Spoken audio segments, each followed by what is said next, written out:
होती रावण से रणधीरम, एक पलक में राज विराजी जम के पड़े जंजीरम। भक्ति बिना क्या होते हैं ये भरम रहा संसारे, रति कंचन पाया नहीं रावण चलती बार। ओह, सर्व सोने की लंका थी, किसा को बद्दी था करके भक्ति सिद्धि प्राप्त रिद्धि प्राप्त करके, और सोने की लंका जैसे हम गारा की ईंट पका के और मकान बनाते हैं, वो सोने की ईंट बना के, छोटी छोटी ईंटें होती थी पहले, और उनसे सोने ही की वो गारा बना के और महल बनवा रखे थे उसने। इतना धनी था। और आप दौरे मुश्किल से 50-20 ग्राम 20 तोले सोना होगा थर दौरे, बड़ा बड़ा सेठ होगा जिस पर 20-30-40 तोले सोना हो गया। कहते वो रति नहीं लेके गए, ग्राम भी नहीं ले जा सका, तुम कहां ले जा सकोगे और के कला तोड़ दोगे 40 तोले सोने में। ये तो खाम खागा सर दर्द है। सोना तो घर में बना रखना चाहिए आपने, और ना इसको पहनना चाहिए। क्या फायदा कान में डाल लिया, कान नाक में डाल लिया, 36 पंगे कड़े बना लिए।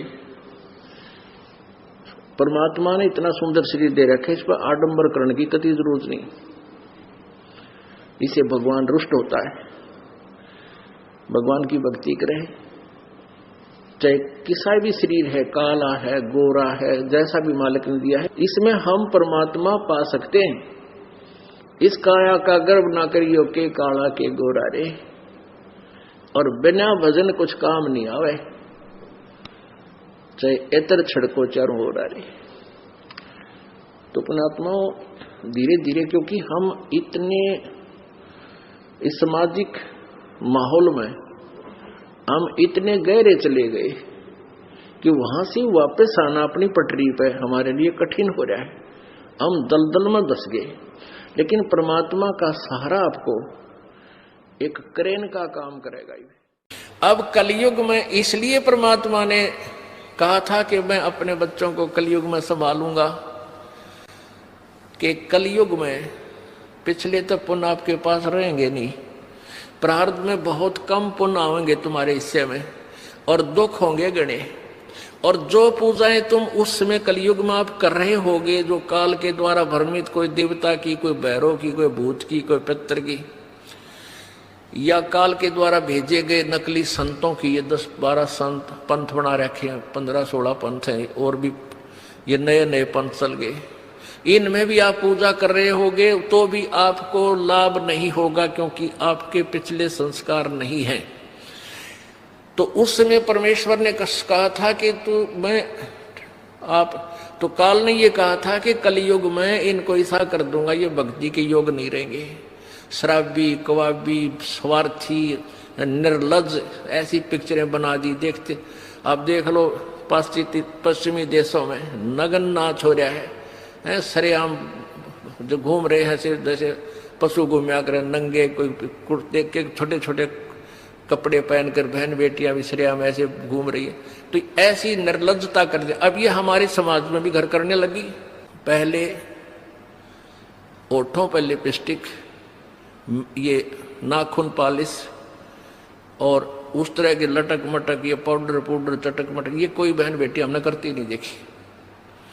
ऐसी वो वैसाएं किया करती थी, उनको घटिया औरतें माना करते थे। और आज देख लो, जब कोई भी पीछे नहीं रही बहन बेटियां, इसी बूंदी पॉलिश लाऊंगी, पूरे नौ न लाल कर लेंगी, मुंह ऐसा बूंदा लाल, देखते बूंदा शक्ल भी ना अच्छी लगे। तो इस तरह की ड्रामाबाजी इस काल ने करवा दी, हमें निर्लज बना दिया।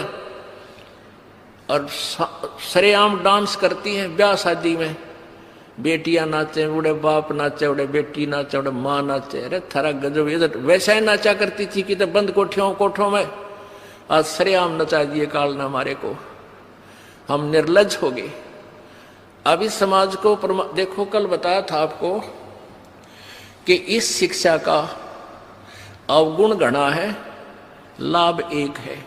और ये लाभ सब अवगुणों को सेट कर देगा। कि अवगुण ये है कि निर्लज्जता, चातुरता, हम एक दूसरे के जो है ना प्रिय नहीं रहे, अपनी चतुरता के कारण काग बन गए, काग क्या करता है कि जैसे कौवा होता है, गधे की चोंच कमर टूटी होती है और उस दुखती उस जख्म को ही दूनी चोंच मार मार कर उससे खाता है। हम इस चतुरता के कारण रिश्वत लेते हैं, किसी का काम नहीं कर अधिकारी रो पैसा लेने के लिए उनको 100 ऑब्जेक्शन लगाकर चक्कर कटाते रहते हैं। कोई 2 का 20 बनाते हैं, सब घी में मिलावट, दूध में मिलावट, सब्जी में, हर चीज में मिलावट। कहते हैं ऐसा इंजेक्शन लगाते हैं बेल का तोरी तड़का इतनी लंबी हो ही पावे, थारा गजब वही सिर्फ वो बेचन खातिर कि थारा पैसा तुम्हें पैसा मिल जाए हुकंड क्रुक। तो ये चतुरता आ गई। अब डॉक्टर लोग देख लो, सभी तो नहीं हुआ करते लेकिन 80% इतना जुल्म करते हैं। 2 रुपये का 100 रुपये मांग ले, 200 मांग ले, कोई टाल नहीं, 500 मांग ले, 1000 गरीब आदमी से। और भी किसी स्तर में देख लो आप, कोई पीछे नहीं रह रहा। जिसका भी जहां दाव लगता है वो तुरंत डंक मार देता है। जिसके पास कोई मिलावट में रोड करने सथाना नहीं है वो तो करेगा कहां से।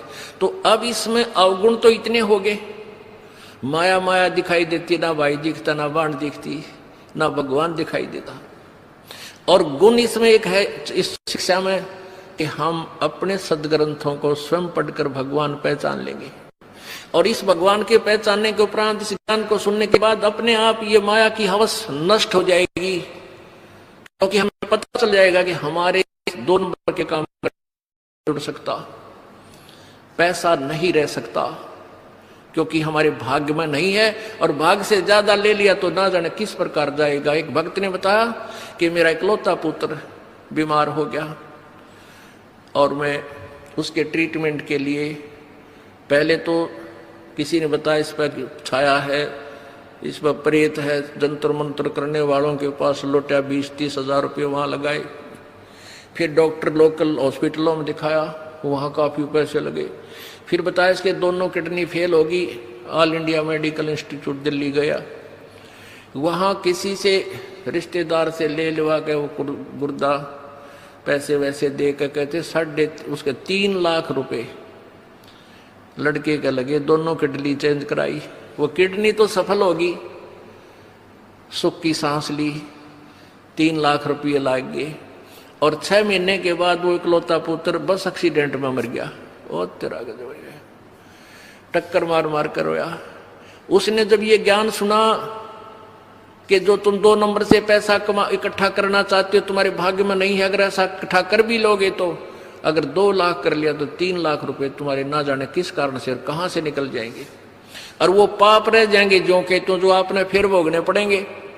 वो पाप यों के यूं रह जाएंगे, पैसा नहीं रहेगा जो तुम्हारे भाग्य में नहीं था, तुमने धक्के से कहीं से इकट्ठा भी कर लिया था। तो उसने फिर अपनी कथा बताई कि जैसे ऐसे मैं बहुत जुल्मी आदमी था। अब आपके ज्ञान से आंखें खुल गई। एक 2 रुपये की रील आया करती 20-30 साल पहले, 35 साल पहले। ये कैसेट होती है टेप की, ये टेप चले थे उस टाइम। और उस पर दूसरी कंपनी जो अच्छी बिकती थी उसकी मोहर लगा देते थे एक, और 2 रुपये के रिफल थोक के वाला आता था तोल के बाद से, और 35 रुपये की बेचा करता हुआ कैसेट। किसी और कोई खराब हो जाती धमका देता था, भाग जा, ओरिजिनल दे रखी थी बनता है।